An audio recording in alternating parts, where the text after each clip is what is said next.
This is the Franchise QB Podcast, where we empower entrepreneurs to win big in franchising. We huddle up weekly to educate our audience about the most successful small business model ever created, franchising. Welcome to the Franchise QB Podcast. I'm your host, Mike Halpern, a 20-year industry veteran and entrepreneur. My mission is for listeners to achieve their American dreams of creating wealth and independence through franchise ownership. Every week, we speak with franchisees, franchisors, or vendors that support the industry. Thank you for joining us, and let's get started. Joining us in the huddle today is Jennifer Lemcke, CEO of Weedman. Welcome to the show, Jennifer. Thanks for having me. It is great to have you here. So you began your career with Weedman Gatineau, then moved into operations running the Weedman Ottawa franchise right across the river. Fast forward 8 years and you joined Turf Holdings, Inc., the master franchisor for Weedman USA, and helped launch the brand in the U.S. In 2018, you purchased the worldwide rights for the Weedman brand.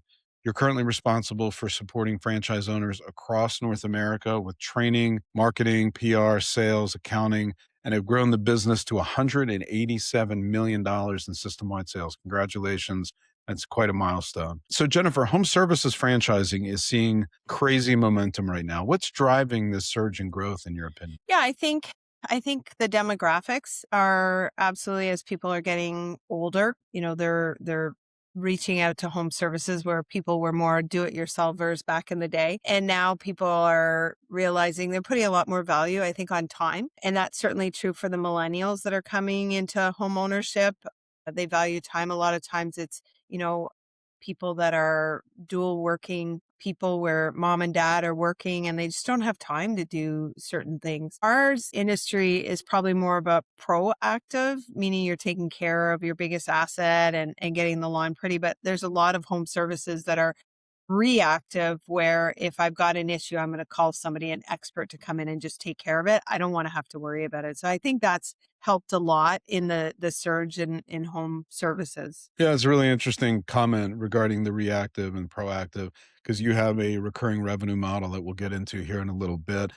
So Weedman, it's a legacy brand. It's been around for a long time in a category that we just mentioned is exploding and a lot of new players that are entering. How do you keep a decades-old brand feeling modern and competitive? Yeah, it's funny. It's kind of a balancing act. You don't want to forget your roots, which is the customer. And I think as a brand, regardless if you're trying to keep up with the times, you tend to forget sometimes about the customer. And we've really stayed true to the customer. The founder, that was something that was dear and true. And that's essentially why he went into franchising. Is what better way to take care of the customer than having local ownership, owner operators at a local level. So we've always kept that in the front of us. And, what's become different, I think, is we need to meet the customer where they want to be met, meaning how they want to be communicated with, or how they want to be serviced, or how, they want to interact with the brand is different than it was. So, some people want to interact with the brand using their social channels. Well, we have to be there and we have to be available to them. Some people don't ever want to talk to us. They rather text us or email us. So we need to be present and have the systems to do that.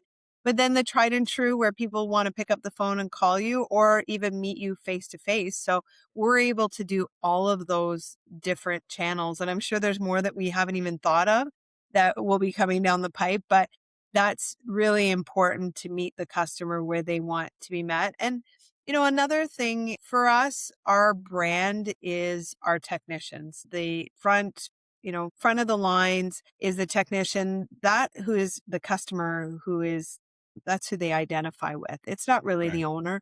At times it is if it's friends, but sometimes they don't even see the owner of a franchise. But that technician is what's going to make their lawn look good. And so we make sure to really equipped our technicians with tools to be able to communicate properly. Again, use technology where you can take pictures if they're out on a lawn, letting people know that we did service their backyard by taking a picture and sending it to them, or if we see something on the lawn. So just using all of these tools and making that connection with the customer and the technician is very, very important to us. Yeah, you're exactly right. I mean, the end user sees that technician as the face of the company, even though they're not the owner. So that makes a lot of sense. Yeah. So, Jennifer, what are prospective franchisees seeing in the home services category today that maybe they weren't seeing 5 or 10 years ago?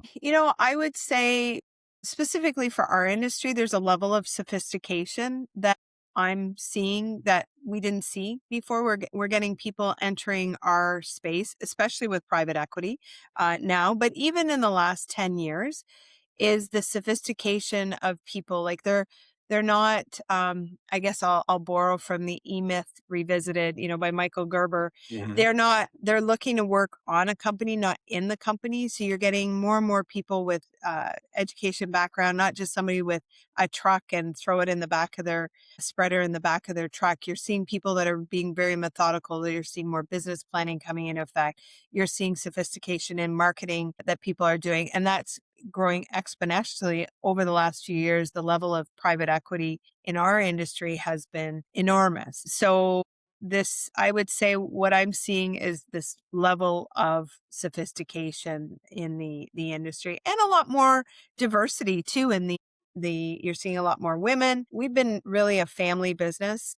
The industry, you see a lot of couples in our industry, a lot of father sons, father daughters getting involved in the business. So you're seeing more and more women in the lawn care specifically industry, which is kind of cool, right? To be a That's really woman cool. in my role and see that more and more. Yeah, that's interesting how there's just a lot of these quote unquote boring businesses where sophistication is really becoming the differentiators. So I Yeah. appreciate you sharing that with us. So, Jennifer, recurring revenue is a phrase that we hear constantly in franchising. How does that actually play out day to day in the lawn care space? So, our services are continuous service. So, meaning we come back year to year. So, kind of like a subscription Hmm. model. You can cancel at any time.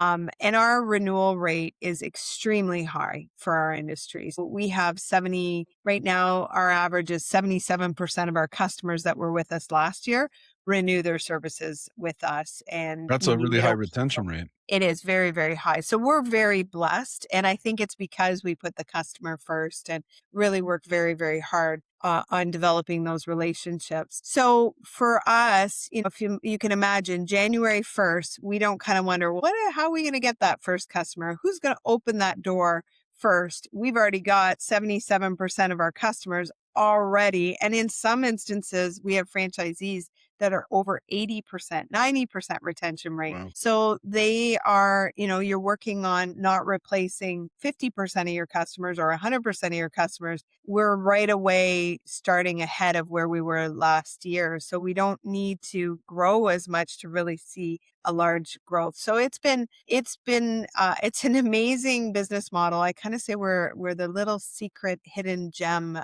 of our industry. We have many, many customers. We're not like a landscaper. Some of the landscapers will have large accounts, but Hmm. only have very few, where we have a lot of customers and are able to use continuous service as a strategy, high retention rates, low cancellation, good brand reputation to really drive that recurring revenue model. So you talk to people not inside the business and you try to explain to them this recurring model and they don't quite get it. Yeah. But once they get it, they love it. Yeah, It's no, it makes great. sense because it's like repeatable. It's not just recurring revenue, but like year after year, it's Right. repeatable. Like you have to do something to kind of lose the business, right? Like Exactly. if you're, and I want to talk a little bit about that neighborhood feel because when people hear franchise, they think, oh, the big bad chains coming in. But the reality is it's a locally owned business that just happens to be operating within a system of guidelines that work and it's proven and Right. tested. So, you're walking the line between scaling the business and providing like a local connection to the neighborhood. How does Weedman preserve that neighborhood feel as the system grows, throughout North America? Yeah. We've been sometimes I think I hate saying these things. We've been very, very blessed. Like our franchisees are just absolutely fantastic. Most are, and people kind of roll their eyes, but you'd have to see it to believe it. Like, we are a family, our franchisees, and I really get to work with some of the brightest people out there. So really encouraging the mindset as we're community owned, we're in your community. We did a huge food drive. We got 108,000 pounds of food delivered to food banks across North America. And these types of things, like just really getting down and getting dirty in the community. We do a lot of park restorations. We participate in giving back to military families. So just really having engagement at the franchise level with their local community to allow it, and being accessible to people too. When people call the office and want to talk to the owner because they're upset about something, and being able to talk to the owner is a pretty powerful thing. It is tough because they do associate you with this big brand. Hmm. And that's maybe a bit of a misconception in franchising. So, just keeping it out there and locally owned and operated, and making sure that we're tagging as much as we can with that, and getting out there and being part of the community. Well, speaking of being part of the community, I have a little surprise for you. This came in my mail. Okay. This Ah! showed up. This is the Weed Man flyer here that just showed up. And I'm going to read what it says because I love it. It says, Step one, Weed Man gets to work. Step two, grow a winning lawn. And step three, you have to high five the Weed Man. So I'm going to do that right here for you. Oh, I love So this it. is really cool. Like unplanned, showed up in the mail, big oversized marketing piece, 29.95 promo. Really cool. So how about Yeah, that? that is. I love it. I love it. Very cool. So let's talk about talent because, like you said, like the technicians in the field are the backbone of the business for the franchise owner. Talent's become one of the biggest conversations in franchising, especially in the home services category.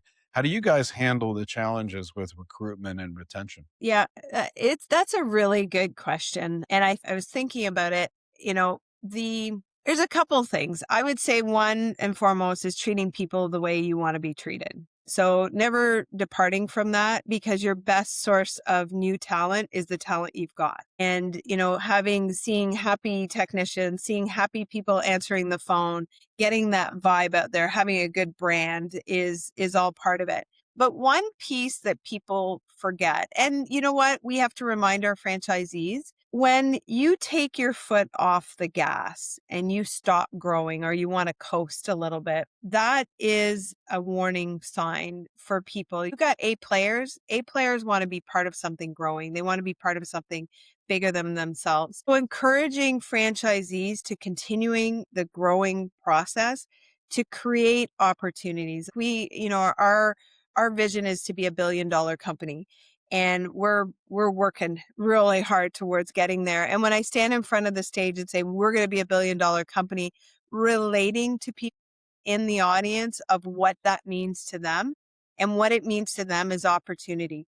That's what you've got to keep in front of people, because these A players are going to leave. And, I get franchisees, sometimes they get a really key person. So they start to step away from the business because they feel like it's under control. But what happens, the business will start to slip. And when it starts to slip, the A players go, well, the owner's not as engaged, or, we're not investing more money in growing or buying other areas. So I see a career, and people want to have a career, and they want to call, your franchise home. And to do that, you can't stop growing. And it's a little bit, people don't sometimes equate those two. So for me, I think growth is a very important thing to not just retain your talent, but also acquire talent. It creates this energy inside of a company that makes it very, very attractive. Yeah, that's a really good mindset to kind of coach and reinforce with the owners because that's how you get to that next level. That's how you're going to get to Right. that billion. It's going to be scaling by adding new franchise owners, but those same franchise owners adding more territory, more technicians, Right. more accounts. Yeah. So that leads me to my next question, Jennifer. Like, if we have this conversation again in 5 years, what's going to be different about home services franchising? My goodness, everything is changing so fast right now. We're in the midst of going through digital transformation, and that's a big buzzword right now. And it means a lot. From what I understand, there's no finish line. You just keep changing. So many people, I'm sure, are spinning and trying to catch up, but probably overused. But I think AI is going to be incorporated. I think we need to embrace it.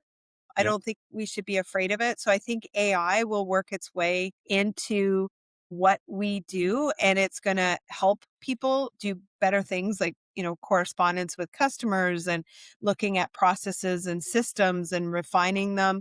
And even to some extent, allowing some self-serve type things and using AI to do that. So I think AI and technology will be a game changer in the future. And I think every industry it's going to impact. The internet, everybody was afraid of the internet. Now you wouldn't imagine doing business without the internet. I feel like that's kind of what we need to get to with AI. I'm embracing it on a daily basis, maybe not as much as I should, but definitely it's becoming more and more part of my workflow and what I do. And I know a lot of franchisees are using it as well. So I think it's going to be more embedded into what we do in the future. Yeah, that makes a lot of sense. I actually was looking at a handyman business today, and I could have a conversation with an AI bot that sounds like you're talking to a real person, and Yeah, got a lot of my questions answered without having to go track down an employee. So that was pretty cool.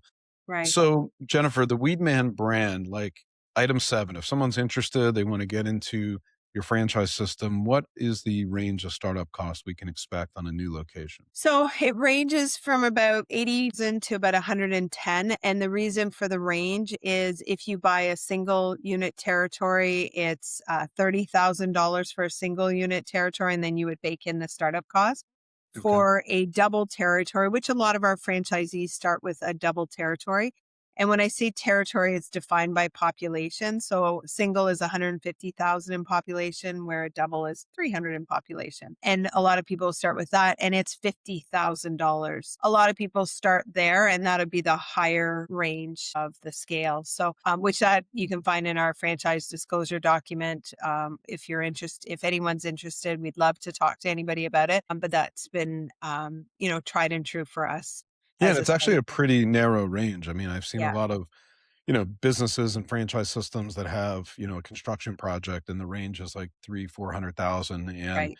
this is a very affordable business to get into relative to its, what Yes. else is out there. And not only home services, but exterior home services. So that's Yeah. great.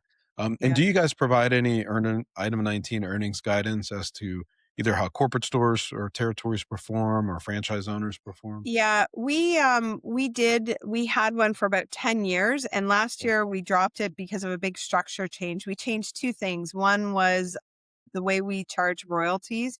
We used to be by truck, and we moved to a system sales, which is more Okay. conventional. And then secondly, we used to have sub franchisors, so kind of like an area developer, Sure. and we bought most of those back across the system. So last year was a big change year for us. So the plan is 2025, we dropped it just to get registered in all the states with the new Hmm. changes and then move back to it in 2026. But we had one for years and years. And Okay. really in that was, how much revenue you could do per truck, how many customers you could service. So people could really kind of get a feel of what it would look like inside of a business and what would the expectations be set on it, and then the ranges of what people did. I think it was 1 to 3 years, 4 to 7 years, and then 10 plus years. The different sizes of franchise and the median and all of that kind of thing. So we will go back to it in 2026. So now candidates exploring the model are going to get a lot of that data by talking to existing owners that are Exactly. operating throughout the system. Yeah. Yeah. Great. Awesome. Yeah.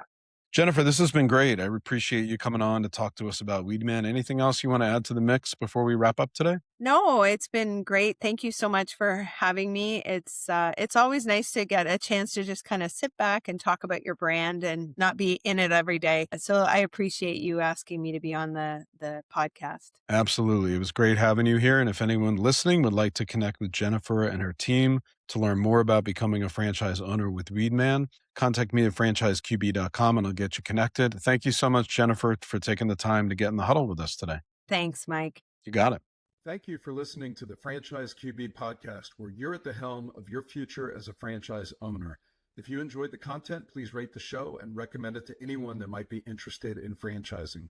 Make sure to visit franchiseqb.com to subscribe to my newsletter and for an actionable playbook to go from walk-on to legend in your new business. Follow us on Twitter at QB Franchise QB and join us every week for a new episode. See you next time. Visit franchiseqb.com to take the next step of your journey towards wealth, independence, and franchise ownership. And remember, when working for the man gets old, you must do something bold. Thank you for listening.